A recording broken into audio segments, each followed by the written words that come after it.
Hello and welcome to Taxed and Wasted by the Australian Taxpayers Alliance. I'm Emilio Garcia and I'm here with Emily Dye. How are you? Doing well. Thank you so much for having me on. Having you on. Please, come on. This is your podcast. So, I know why you're good. The federal budget. It's like Gladys Berejiklian sat down at her computer and Googled 5-point plan for economic recovery, came across your paper, and implemented it.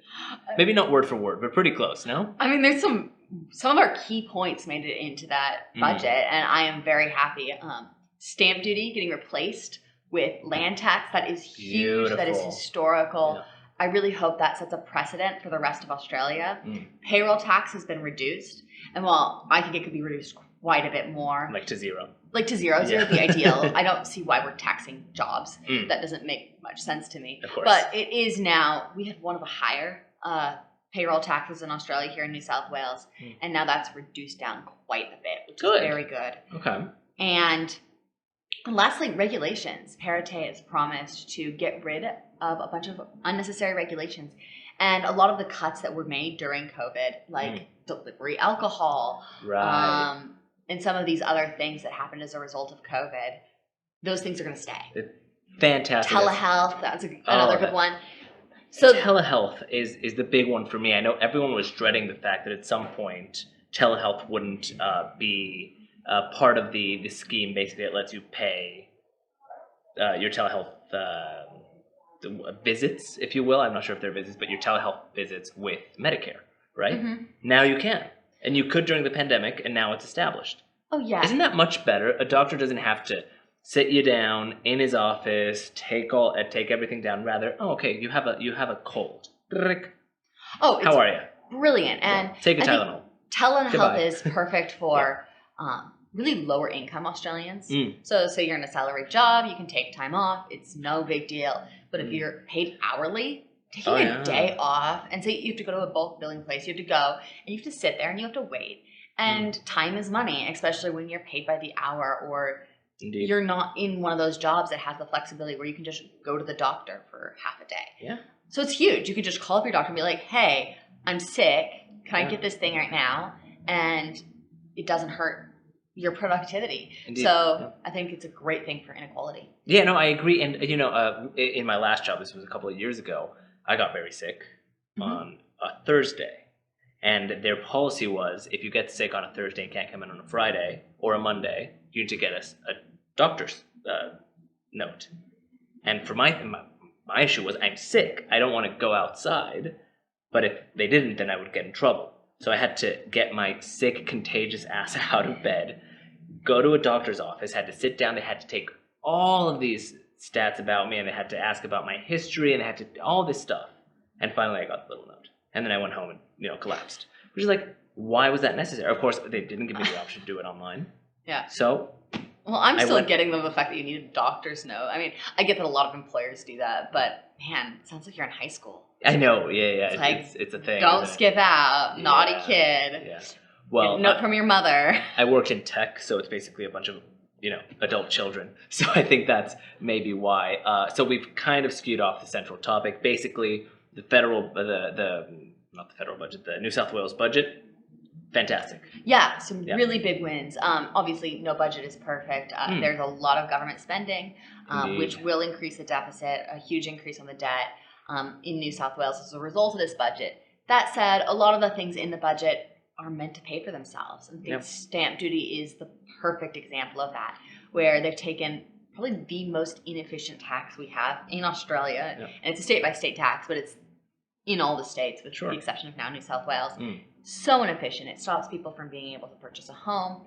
If you're trying to save for a deposit, you're like, yes, I've got my 20% deposit. It's like, oh, wait, you actually need that $40,000 to pay the government. Yeah. And that's a lot of money, and housing's already very expensive. Indeed. And you actually made a great point. And this is something that a lot of people don't consider. But actually, your mortgage, in a certain sense, does include the price of your stamp duty. And people say, no, that's not true. The bank won't lend you for the stamp duty. To which you respond, yes, but then the amount of money that you have to put towards stamp duty is money that you can't put down on your deposit. Oh, exactly. So you are, in essence, it's de facto It going doesn't into your matter mortgage. what label you put on that money. Exactly. It matters how much money you have in your pocket at the end of the day. Mhm. And Yep. yes, if you could pay your entire house outright, then you're not going to pay interest on the stamp duty. But I don't know very many people that are buying their houses outright, Outright? No. especially in I mean, Australia. Yeah. Especially in New South Wales, we've Right. got the world's second least affordable housing. Exactly. Well, you and I do because we have all that Koch brother money. Of Oh, course. oh, yeah. We only pretend to Am live I going to middle call class. it Charles or was it David? Yeah, Which I don't know. Koch I don't know brother? which one. I'll call it the we Coke. we just get the money in And have him. We only pretend to have upper middle class lifestyles, just to fool everybody. Really, we're just multi-billionaires. Anyway, speaking of things that are many billions of dollars, the new train line. The new train line. Yeah. Well, so the budget has quite a bit about trains and infrastructure.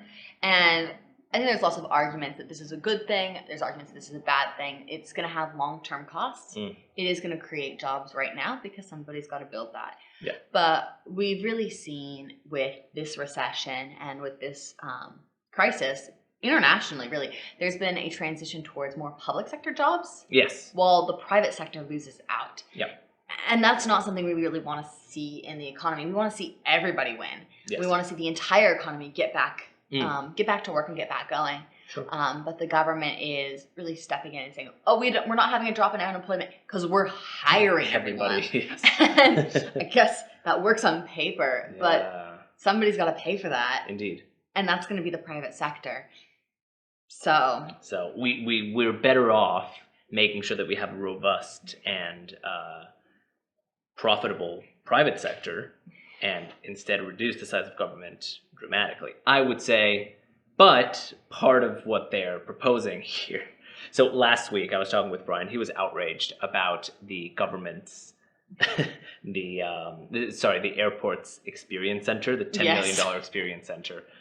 That's supposed to drive people. Apparently a lot of people are going to be like, oh, did you hear there's an experience center in Sydney Airport? Honey, cancel the trip to Barbados. We're going to Sydney to see the experience center. But it's such an attraction, it turns out. And there's going to be a train line going straight to the experience center. It's a train station. There's a train station that's going directly to the Western Sydney Airport. So then you can happily go to your experience center. I don't know if that was necessarily the goal of the train line, but it goes to the experience center. You can go have your experiences at the Western Sydney Airport. Just hop on the train. Yeah. Now you don't have to fly there. Indeed, you're fairly well traveled. Let me ask you. When was the last time you said, I really want to go to X city's airport? That's a good question. Well, I definitely have picked around to go to the airports with the best food. You go to Charlottesville Airport, they've got mac and cheese and barbecues. Whenever I was flying into DC, I got really excited about that. Okay.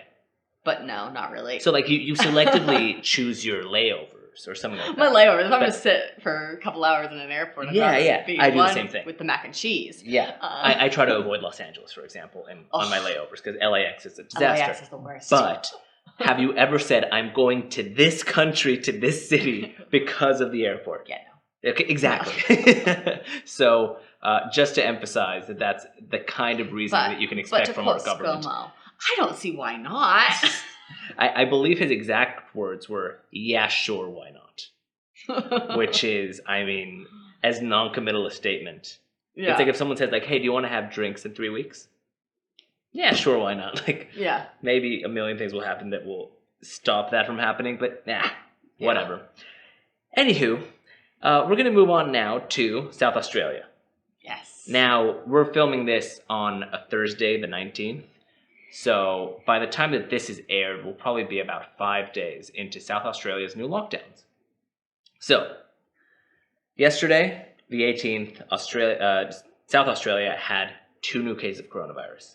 Over, I believe, the last week, they'd had 22 cases in total across the entire state. So out of an abundance of caution, they're going to shut down the state for 6 days. It's honestly just stupid. Yeah.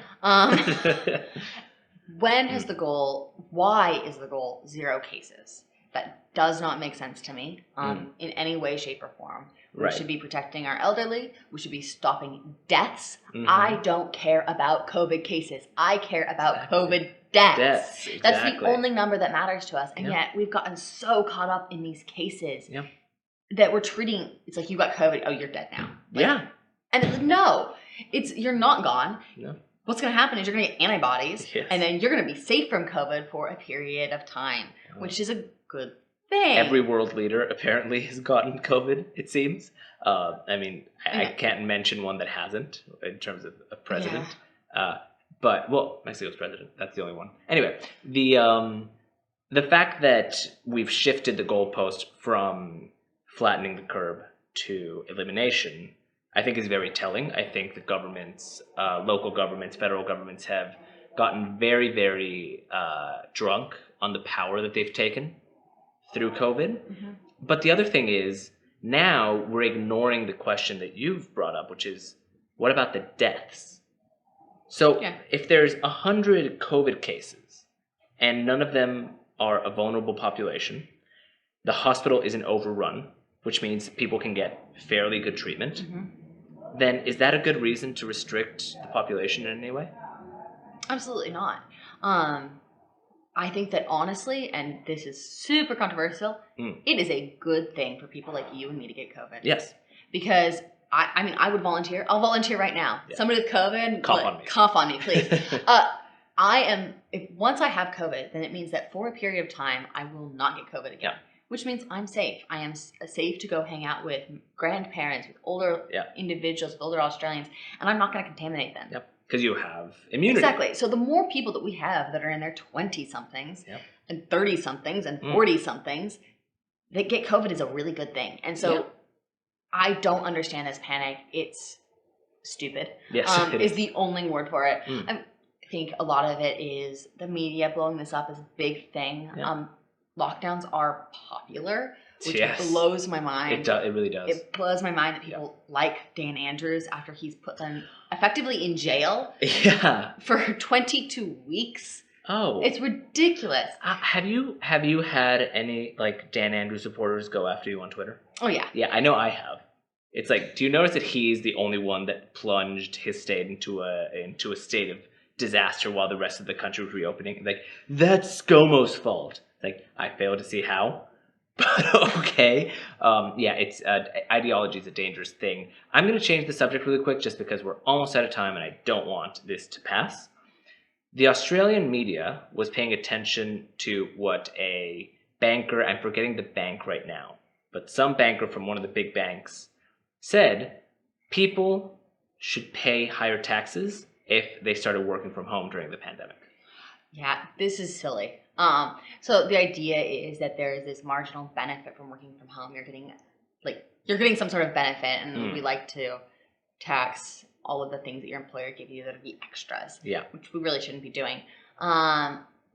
So it's like, oh, it's this extra, it's this perk. You're getting an employment perk by working from home, so you should get taxed on that employment perk.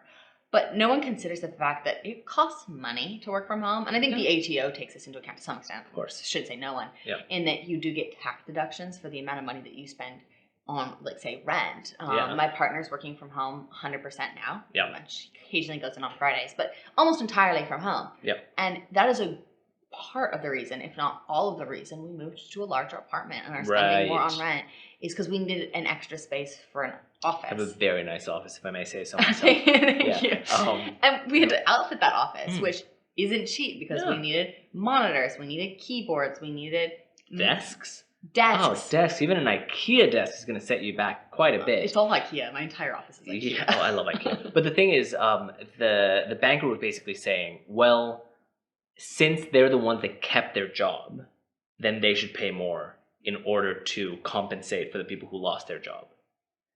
And I understand a baseline of his logic, perhaps, but ultimately it's not adequate logic because we shouldn't be penalizing the people who didn't lose their jobs during COVID. Like, they're ultimately right now the economic base. They're the floor. Oh yeah, that's where it didn't fall to. And now we're going to penalize them to drag them down a little bit? That doesn't seem particularly smart to me. You think we would have learned from our historical mistakes, but no, we don't. Back at President Hoover, well known for the disaster that was the Great Depression. Yes. did a very similar thing. There was lots of stimulus. So market crashes. Government starts pumping money back into the economy, trying to get things up and running. Lender of last resort comes in, starts giving money to banks, trying to get things up and running before it gets really bad. And then the government goes, oh, crap. I have spent so much money. What do we do? The deficit's rising. We're going to all panic. And then they're like, oh, let's increase taxes on the rich. Idiots. And when that happens, the rich no longer have as much money to spend. They're no longer employing as many people, and it just is this problem. So the worst thing you can do after a recession or during a recession is tax more, because of course taxing it's contractionary monetary policy. Of course. So when you're taxing more, it's taking money out of the economy instead of putting money into the economy. Yes. So it undoes all of the work you put in by spending this money on, say, train lines. None of that. The benefits all lost when you just go and tax people. So true. Well, I think we're all shocked to see the government do something stupid. But Emily, we have reached the end of our podcast. So thank you for joining us, and thank everyone who's watching for joining us. If you haven't already, please subscribe on Stitcher, iTunes, Spotify, wherever it is you get your podcasts. You can also get the video version of the podcast on Facebook and YouTube. And if you haven't become a member already, please do so at taxpayers.org.au. You get lots of great benefits. This has been Taxed and Wasted by the Australian Taxpayers Alliance. We'll see you next time. Emily, thank you. Thank you.